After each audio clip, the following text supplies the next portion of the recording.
pulsing, throbbing, and he suddenly felt alive in a way he never had felt before, and life was full of possibilities. The girl who stood there was the most beautiful thing he had ever seen. Hair spilling down over her shoulders like a black waterfall. Eyes almost as dark. Her lips were a little plump, as if they were full of something sweet, filling Jason with an almost overwhelming desire to kiss her. It struck him that he had never found a girl so instantly desirable before. Green Borba, the girl repeated. How long had it been since she asked it the first time? A second? 5? Long enough to make him look like a complete moron. Jason dragged his eyes away from her and over to the lunch counter. There was an array of sushi in front of him, but he'd never heard of sushi called Borba. Not that he had heard every type of sushi in the world, but he wasn't sushi challenged or anything. Okay, you said it was the last one, and it was green? One more hint and I know I can get it, Jason told her. The girl shook her head and smiled. Oh, right, you're from a flyover. A flyover? That doesn't sound especially good. The girl reached across Jason and picked up a green bottle of water from a shelf above the sushi. She started towards the cashier, but Jason wasn't ready to let her go. So what makes green Borba different from... He took a quick look at the other bottles of water. From purple or pink Borba. And which one should I be drinking? She looked at him up and down thoughtfully. Some things you just have to find out for yourself, she said with a smile. Then she gave him a half wave and walked away. Jason stared after her. He couldn't help himself. The tight t-shirt she wore with a short cargo skirt showed off the curve of her waist above the long stretch of tan legs. He realized he was holding up the line, so he grabbed one of the waters just to see what the deal was, slid his tray down onto the burgers, acquired one with some seasoned curly fries, paid up, and headed towards the unbelievable terrace. The sun hit him full force the second he stepped out the door. It was a little windy, but the sound of the surf pounding the beach below more than made up for it. He glanced around. Some tables in the variety of shapes dotted the terrace, most of them already taken. Hey, Freeman, over here. Some sandy-haired guy, Adam, from Jason's history class was waving him over with one hand and pointing a small, sleek camcorder at him with the other. European history, Jason answered, wanting to show he remembered him, even though they hadn't actually met. Yep, the guy answered, still filming. I'm Adam Turnbull. Give me your impression of DeVere. Are you making a documentary? Jason asked. It's more of a Christopher Guest / Richard Linklater, semi-scripted, lots of improv kind of thing, Adam replied cryptically. Jason glanced at the other guy who had stalked out the far end of the table. He was hoping for a translation, but the guy didn't look up from his book. Come on, talk to me. Anything, Adam urged. Cool cars in the lot. Great views.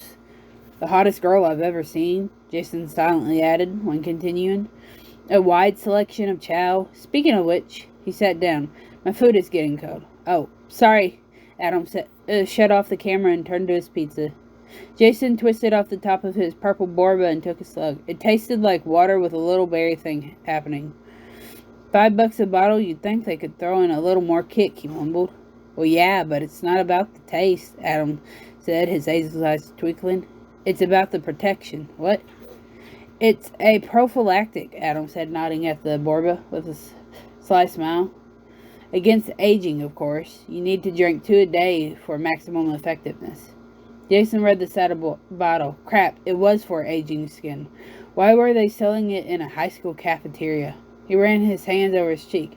I heard the sun out here is very drying, he said to Adam. Also, I didn't read the label. So should I pretend pretend I don't already know where you're from, etc., and ask you all the normal questions? Guess if you already know, it's a little pointless, Jason answered. But how do you know? You live in the Heights. Everyone in Malibu knows who lives there. Movie stars, Mongols, music producers, and, to keep to my M theme, magnificent, newly successful ad execs from Michigan, like your dad. We hate you and we all want to be you at the same time, Adam said. You're all we talk about. Real estate agents pass on the dirt. Along with landscapers and interior decorators. There's a whole information infrastructure. And who exactly is this we? Jason asked, taking a bite of his burger. You know, the people from the wrong side of the tracks, Adam replied. Not that there is a wrong side of the tracks in Malibu. Let's say the wrong side of the gate that leads to De Vere Heights. So I'm getting you're not mogul or movie star spawn, Jason said with a grin. I am the child of the poor but hardworking chief of police, Adam answered so cheerfully that Jason suspected he didn't even give a crap about not living in the Heights. Can I ask you something? Jason ventured. I live to serve, Adam quipped. Jason shot a glance at the guy at the far end of the table. He was still reading. What's a flyover? Adam half stood up and spoke in one of those whispers that were supposed to sound like shouts.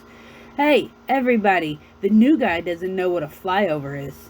Nobody responded. Nobody even glanced at them. It's one of the states you fly over to get between California and New York, he told Jason. You know, the two being the only worthwhile states. As I suspected, she basically called me a loser, Jason thought. Adam polished off the rest of his pizza. So what else? Ask me anything. Jason wanted to ask about the girl who had turned him inside out, but he wasn't ready to be quite that pathetic and obvious yet. How about a who's who, he asked instead. I need to put some names to faces. Well, there's me, Adam said. He struck a pose. Adam Turnbull. Remember the name, and when I'm the next Scorsese, you can say you know me back in the day. You knew me back in the day. I'll try to remember, Jason joked. And over to our left is Luke Archer, whose position as new boy you are currently usurping. Hey Luke, how long has it been? A year, Luke said without looking up. Huh, times fly, Adam replied. Supply an interesting factoid about yourself for the new guy, please. I have a dachshund named Hans. Luke volunteered, finally glancing up and shoving his longish blonde hair out of his green eyes. I never knew that about you, Adam said, but Luke had already returned to his book. Give me some social survival hints, Jason said. Like, who's cool, who's psychotic, basically who should I hang out with and who should I stay the hell away from? Ah, that will take a while, Adam replied, but I'll give you the Cliff Notes version. You got your two basic groups here, the normal people and the rock stars. Rock stars? Jason said skeptically. I exaggerate, Adam said cheerfully. What I mean is, there are normal people like myself, and then there are people who live in De Vere Heights like you. Although you don't quite fit the mode. No offense. What mode? Not to sound too much like I'm describing some hideous teen soap, but De Vere Heights kids are rich. They're beautiful and they're painfully cool, Adam explained. And I'm not. Jason laughed, pretending to be insulted. Don't get me wrong, you seem decent and all. You just don't have the je ne sais quoi that the De Vere Heights natives possess. I can live with that, Jason replied. So tell me about the rock stars. Who are they? The first name you need to know is Zach Lafreniere, Adam began. Mom's a writer with an Oscar. Dad's a music producer, so he's got good blood.